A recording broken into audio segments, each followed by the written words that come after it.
Hello and welcome to my review of the Heinnie Haynes Böker Plus Tech Tool 1.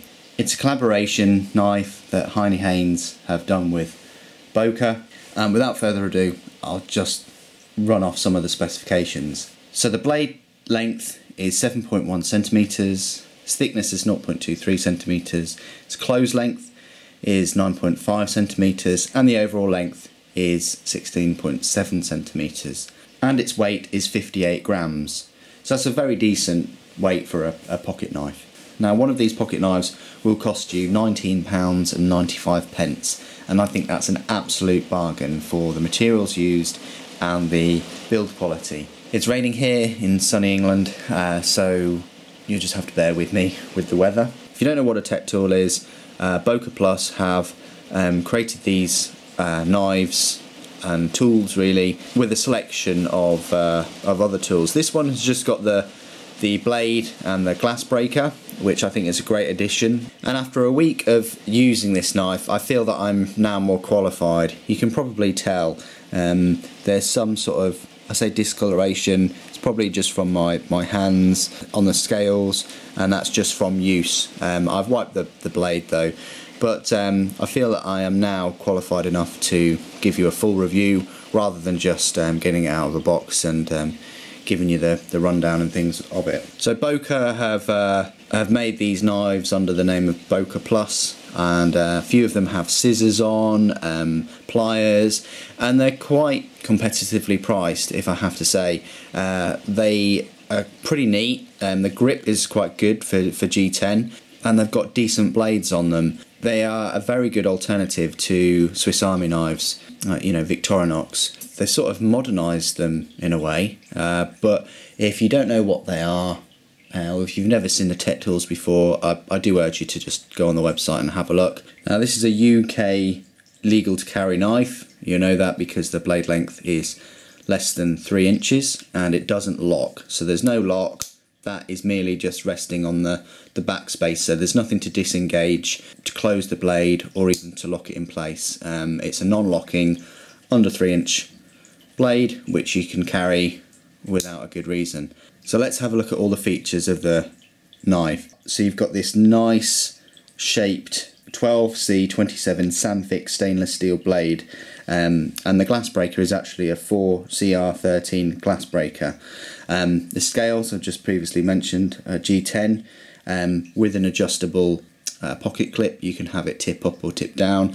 I've got it tip up. What I found from using this knife all week is that sometimes you can get your hand caught on the glass breaker, but that's very rare. I mean, normally when you go in, you'll just pinch it and the pocket clip and just pull it out, rather than just push your hand in, as I've just demonstrated. They are numbered. This is 397. There's the Heinnie Haynes, the logo. It's a collaboration, hence the red scales, and it does have skeletonized stainless steel liners. You can sort of just make them out in the light, which adds to the lightness of the knife, and it is quite a light blade at 58 grams. It's a nice sweet spot. Anything under 100 grams is pretty fair, but anything under 60 is very decent to carry every day, and I've carried it all week. I've never really noticed it in my pocket. Its profile is quite slim. The pocket clip, although shiny, sort of almost looks like a pen clip, so it's not going to draw too much attention, and the glass breaker rarely sits outside the pocket too. It's lovely to use. If you saw my unboxing, speaking of which, here's the box it comes with, and lovely magnetic box, so you collectors, if you don't want to keep it anywhere and you just want to keep it in a box, you can use this, that's fine. But I've used it, and like I say, the blade steel is very nice and very sharp. This is a great little sort of letter opener knife too, to have near your door or something like that, as well as its application for everyday use. But if you're after some more tools and things, and a replacement for your Victorinox, the other tech tools, which go up to sort of 56 pounds or so are very good choices. I would love to have given you a review of one of those. Now I'll just talk a little bit about the ergonomics. As I said, been using it all week. Although it doesn't have any cutouts for your hand, mine are large hands, and as you can see, it definitely fits all of my fingers on.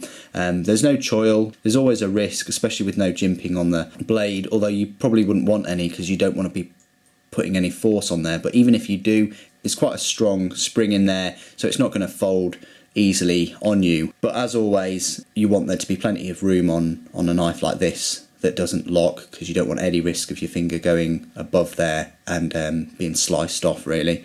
But it's quite comfortable. You're not going to be putting too much load force on this knife. It's going to be for little everyday tasks, but it's light enough and the steel's very good, and we'll talk about that right now. So the Sandvik steel, on Sandvik's website, it's a 12C27 steel. They say it's their most well-rounded knife steel, with excellent edge performance, which allows razor sharpness, high hardness, exceptional toughness and good corrosion resistance. It's their main knife steel for handheld knives, high-end ice skates and ice drills. Over 45 years, they've evolved 12C27 into, you know, high-grade steel today. And it's a much higher and fine carbide microstructure compared to the 12C27 knife steels of the 60s, basically. Its hardness range is between 54 and 61. High toughness, very good sharpness and good corrosion resistance. It's the recommended grade for hunting knives, pocket knives, camping knives, high-end chef knives and tactical knives. I'll give you the chemical composition as well. It's 0.6 carbon, 13.5 chromium, 0.4 silicon and 0.4 manganese. So it's got a nice little selection of chemicals in there, which will add to all of those features that I mentioned. As I said, it cuts very nice. I haven't needed to sharpen it yet, and I've used it all week, so that's a good indicator. And really, for a £20 knife, I think that's absolutely incredible. I've got many knives, I've used many knives, and this is by far one of the best sort of value knives that I've come up against that is UK legal to carry too. It sort of reminds me of my feelings towards Victorinox, really. If you can sort of forget that it's Böker Plus and I think they're made in China, if you can forget that, I mean, I've looked at it and the build quality is fantastic. I've had no problems. There's no imperfections anywhere. I'm now seriously looking at the other tech tools they have in their range, because this has given me a very positive lasting impression.